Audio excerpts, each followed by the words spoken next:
మహావతార్ నరసింహ. నేను భగవంతుని నమ్మను. అసలు గుడికి ఎందుకు వెళ్ళాలి? ఎన్ని హోమాలు పూజలు ఎందుకు చేస్తారో అంటూ ఒకప్పుడు ప్రతి విషయాన్ని ప్రశ్నిస్తూ మొండిగా వాదించిన తానే మహావతార్ నరసింహ లాంటి చిత్రాన్ని తీస్తానని ఎప్పుడూ ఊహించలేదంటాడు ఆ చిత్ర దర్శకుడు శ్రీ అశ్వన్ కుమార్. మొదటి సినిమాతో హిట్ కొట్టిన ఈ దర్శక నిర్మాత తన జీవితంలోని టర్నింగ్ పాయింట్ని, సినిమా తీసే క్రమంలో ఎదుర్కొన్న సవాళ్ళని చెప్పుకొస్తున్నారు ఇలా. సినిమా కోసం మేము అన్నీ అమ్మేశాం.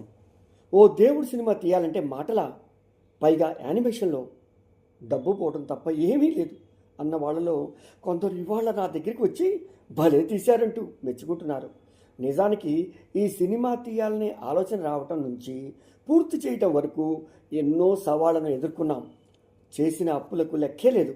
రాత్రింబగళ్ళు అదే ఝాసగా గడిపాం. 40 కోట్ల రూపాయల వరకు పెట్టుబడి పెడితే ఈ రోజున దాదాపు 282 కోట్ల రూపాయల లాభాల్ని అందించి ఇంకా నడుస్తూ ఉండడంతో నేను, నా భార్య శిల్పా ధవన్ 5 ఏళ్లుగా పడుతున్న కష్టాలన్నీ మర్చిపోయాం. మాది మహారాష్ట్రలోని థానే. చిత్రలేఖనం, డిజిటల్ పెయింటింగ్స్ పైన ఉన్న ఇష్టంతో ఢిల్లీలో క్లీమ్ అనే పేరుతో విఎఫ్ఎక్స్ స్టూడియో ప్రారంభించాం.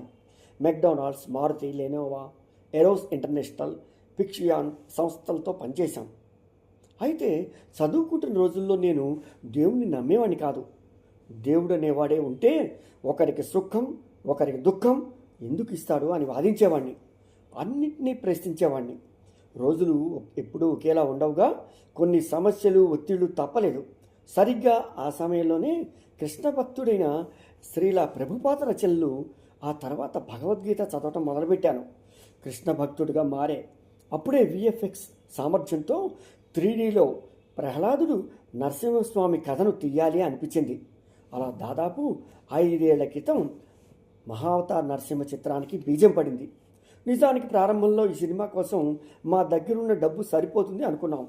నేను విఎఫ్ఎక్స్ ద్వారా సంపాదించిన మొత్తం, పెళ్లికి ముందు శిల్ప లండన్లో పనిచేసి ఆర్జించిన డబ్బు చేతిలో ఉండడంతో పనులు మొదలుపెట్టాం.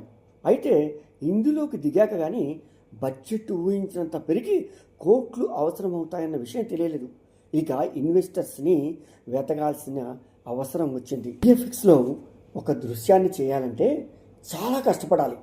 అలా అన్నింటి కోసం నేను, మా టీం దాదాపు 16 గంటలు కష్టపడుతుంటే నా భార్య శిల్ప ప్రతి నెల 20వ తారీఖు నుంచే సిబ్బందికి జీతాలు ఎలా ఇవ్వాలి, లోన్లు ఎలా తేవాలి, ఎవరిని అప్పు అడగాలి, వడ్డీలు ఎలా కట్టాలి అని ఆలోచిస్తూ విపరీతంగా టెన్షన్ పడేది.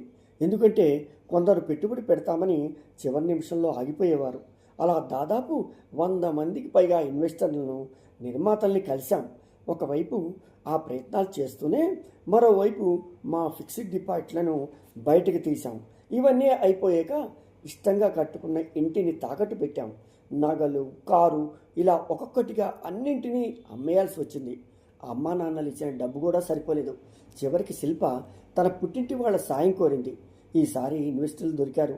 ఈ ఒక్క నెల మాత్రమే సర్దండి, ఇదే ఆఖరిసారి, ఎలాగైనా తిరిగి ఇచ్చేస్తాం అంటూ వాళ్ళని బ్రతిమలాడటం నేను ఎన్నోసార్లు విన్నాను. మా అవస్థలేమో మేము పడుతూ ఉంటే మరి కొందరేమో దేవుడి సినిమా ఇక్కడ ఆడదు, సినిమా పోతే తర్వాత మీ పరిస్థితి ఏమిటని భయపెట్టేవారు. నేను, నా భార్య ఒక్కటే అనుకున్నాం, మా ప్రయత్నం ఒక విధంగా సాహసమే. అయినా కూడా సినిమా పోయినా మా కర్మ వల్లే ఇలా అయిందని అనుకోవాలనుకున్నాం. ఇక విఎఫ్ఎక్స్ పని ఎలాగో తెలుసు కాబట్టి ఈ సినిమా ద్వారా మరికొన్ని నైపుణ్యాలు నేర్చుకున్నాం.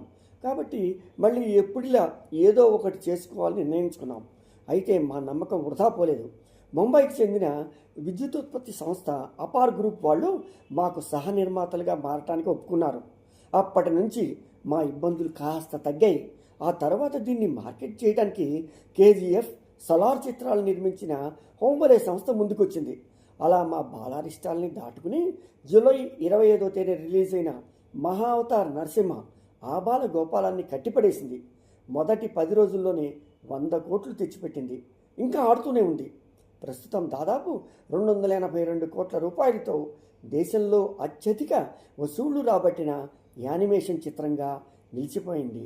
All the best to whole team.